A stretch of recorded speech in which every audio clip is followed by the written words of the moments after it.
Xitoyning Lianyungang shahrida sevimli yeyiladigan hasharot bilan tanishing. Odamlar uni mehribonlik bilan dovdan deb ataydi va u ekinlarga zarar yetkazuvchi bo'lishiga qaramay, oshxonaning sevimli taomiga aylangan. Nega deysizmi? Chunki u oqsilga boy, yogi kam va ta'mi juda mazali. Dovdan asosan dukkakli osimliklar bilan oziqlanadi, ammo uning ajoyib ozuqaviy qiymati tufayli mahalliy taomnomada alohida o'rin egallagan.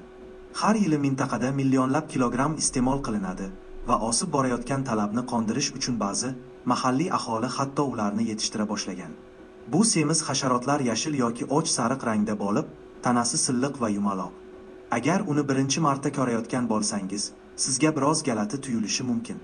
Ehtiyotkorlik bilan tozalanib, tayyorlangandan so'ng, dovdan tashqi tomoni qarsildoq va ichi yumshoq bo'lguncha qizartirib qovuriladi.